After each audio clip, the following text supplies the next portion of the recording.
To this now, ANC Secretary-General Fikile Mbalula says the party's National Executive Committee has resolved to reset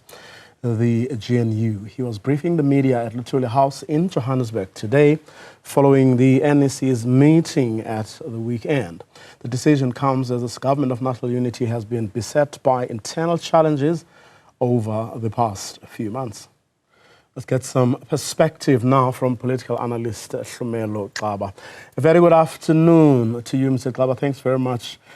for your time. Just what you made overall of all, some of the things I should say, I was going to talk about all of them, Fikile Mbalula, the Secretary-General of the ANC, had to say today. Well, thank you very much for having me, Vuyo, and good afternoon to your viewers. Well, firstly, one of the things that I was looking forward to hearing in this briefing was in regards to the restructuring of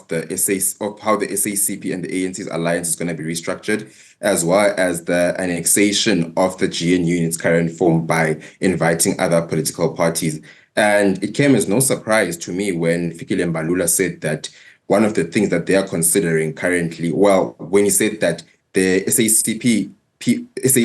leaders that are currently in the ANC will have to choose whether or not they want to be within the ANC, or maybe they actually want to follow suit and with the SACP and contest independently. And I think that this could potentially cause conflict between some ANC leaders as well as those who are currently in the conflict between SACP leaders, because there are those that are currently in government, holding government positions such as your Buti Manamela and Blade Nzimande. So where is this going to put them should the SACP ultimately decide to contest independently as a political party? Because one thing that we need to take note of as well is that the alliance of the SACP and the ANC is in a matrix form, like it's a matrix structure, in that the SACP has never really established itself as a party that is totally independent from the ANC, but the ANC has always acted as an umbrella to the SACP. So I think that this could potentially cause conflict between leaders of the SACP that are part of government and also have their allegiance to the ANC.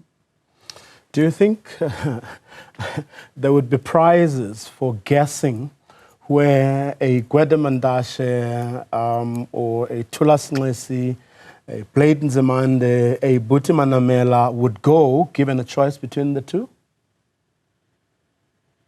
Well, honestly speaking, it's difficult to really state where these actors that you've mentioned now would go, because I mean, like I mentioned, that they are currently ministers now. Buti Manamela has only ascended now into as Minister of Higher Education, which is a position, by the way, that he had been vying for the longest of time. So it's really going to be difficult for them to actually relinquish their government and ministerial positions and actually go and reinforce their support within the SACP, because like I mentioned before, Vuyo, what is difficult about the SACP at this point in time is that it does not really have a history of contesting elections, firstly, and it does not really have a footprint of existing independently outside of the ANC. And this is a historical precedence to it. You'll remember that in the wake of the SACP and the ANC's unbanning in the 90s, there were talks of the SACP existing independently from the ANC. Secretary of the SACP, even when the likes of Joe Slovo were still within the SACP, but that obviously never came into fruition as a result maybe of the passing of someone like Chris Hani, who was very influential in South Africa's political landscape. So ever since then, the SACP has never really been a independent, formidable force in South Africa's politics, but it is always and existed interdependently to the ANC. So going back to your question, I think it's really going to be difficult, because at the end of the day, we do know that some of the people that you've mentioned now, like Blade Nzimande, as well as Thulas Nxesi and Buti Manamela and Gwede Mandashe, for instance, may not really be an easy decision for them to go to relinquish their positions in the ANC and in government, the membership in the ANC and in government, and to actually go and support the SACP, because there's a lot at stakes insofar as they are concerned, because relinquishing your membership, or not necessarily membership, but like your government position in the ANC to go and support an SACP, which, by the way, like I mentioned, does not really have a history of existing independently, is something that is might be very risky for them. But I think it's something that we can also look forward to going into the future. Would you say they are facing the dilemma, the same dilemma, perhaps faced by your John Steenhuisens and other people, other DA ministers at the moment who, against odds, it must be said, I mean, recently won the fight against those within the DA who wanted them to actually leave the government of national unity? Do you think that's a dilemma faced by the DA, I mean, SACP cadres who are ministers at, of course, the mercy of the ANC? You know, I think you've actually characterized it correctly, because the dilemma that some of the SACP members who are also holding ministerial positions as a result of being deployed by the ANC is parallel to how the DA may actually be in the position that the DA may be finding themselves in now. Because one thing that I've always alluded to is the fact that the reason why the DA is finding it difficult to relinquish their positions in the government of national unity and actually go back to the opposition benches is because they've already been exposed to power, and secondly, they've already been hopped onto the gravy train, where now they know what it's like to be in government. So it's not really easy to relinquish the benefits that come with being a minister or a deputy minister and actually opting to go and sit in the opposition benches. So I do think that the SACP may be finding itself in a similar position, whereby those who are actually members of staunch members of the SACP, like the ones you mentioned